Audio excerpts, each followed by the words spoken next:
Welcome to the latest episode of Branding the Experience. We discuss ways how we can create environments where employees actually want to come to work and customers want to keep coming back. I am Ken Bader, your host for Branding the Experience. I'm also your organizational culture and world-class service standards expert, here with our latest episode, Respect and the Experience. I'm reminded of an incident that happened while I was in college. Working my way through college, I worked part-time at Citibank. And I remember we had this one individual come in who was really rude, not only to me, but to other tellers. And, I had mentioned it to the manager after it happened to me. And I expected, some kind of, the customer's always right, type of crap or something, especially since this was in the late 80s, early 90s. And what he said, surprised me in a positive way at the time. And he said, nobody is going to be treated with disrespect here. We don't treat our customers with disrespect. We don't treat each other as employees with disrespect.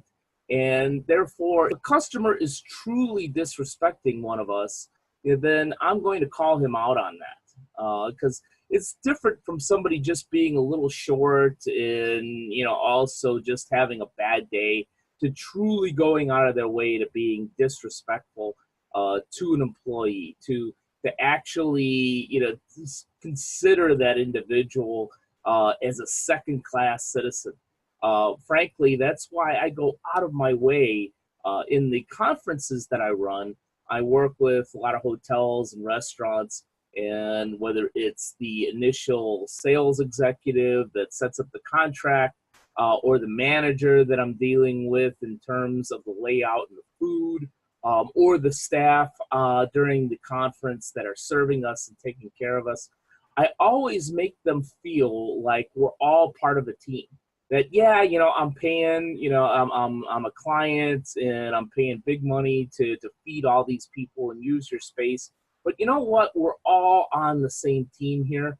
And I make sure that I treat them with respect and that I don't give them a hassle or make them feel like, I'm paying, 10, 15, sometimes even $25,000 for this conference, and all the food and booze and everything that we're giving these folks as part of this experience.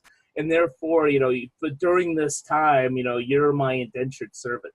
And I find that by not doing that and going out of my way to treat them as part of my team for that conference, that I get a lot of extras. I get better service than what would normally be given. And I know that at some of these places, they always give good service, but I could tell when somebody gives that little extra.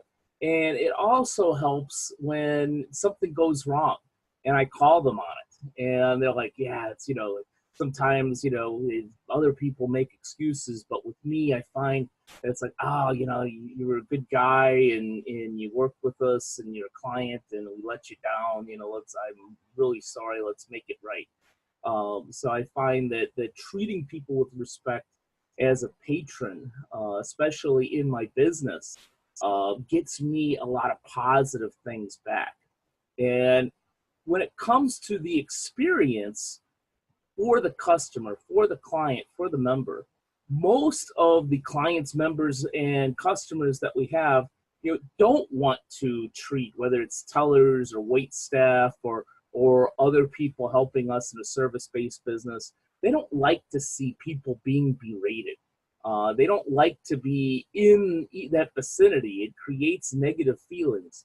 So to make sure that we have an environment where not only are we treating our customers with respect, which is pretty much a given, but there's an expectation that we're going to get equal respect back as a professional serving you, is a sound and well-grounded expectation.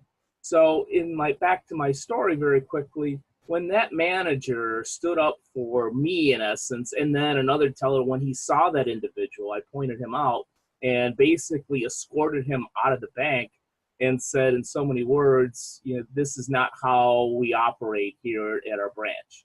If you choose to continue to do business with us, this is what I expect and how I expect all of my employees to be treated. If you can't do that, we'll happily close out your accounts and wire that money for free to another bank where you can do business.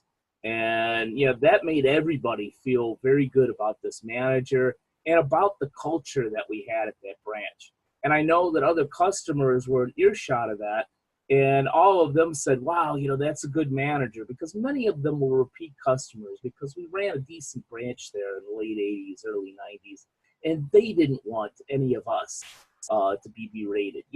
Sometimes somebody got a little short with us because they wanted something that we just couldn't do, but that's a lot different than treating somebody with disrespect.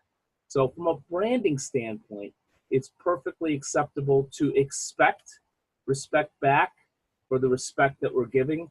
And I think that it is also acceptable to make that known to our customer base, because that creates a well-branded experience for everybody that is in that particular service-based business, customer and employee alike. Thank you for spending some time with me today. And as always, here's hoping that you're branding the experience at a very high level for all those you serve. Take care. Now a word from our sponsor, Bader Training and Consulting. BTC is the creator of the B+C+S formula. Our clients that implement that formula increase their net income by 124% and grow their business by 17% on average. The best place to start working with Bader Training and Consulting is with our B+C+S audit. The service pinpoints issues as well as attributes of your business's unique brand, culture, and strategy. Learn more or sign up for a B+C+S audit at www.btcinc.net/BCS-audit.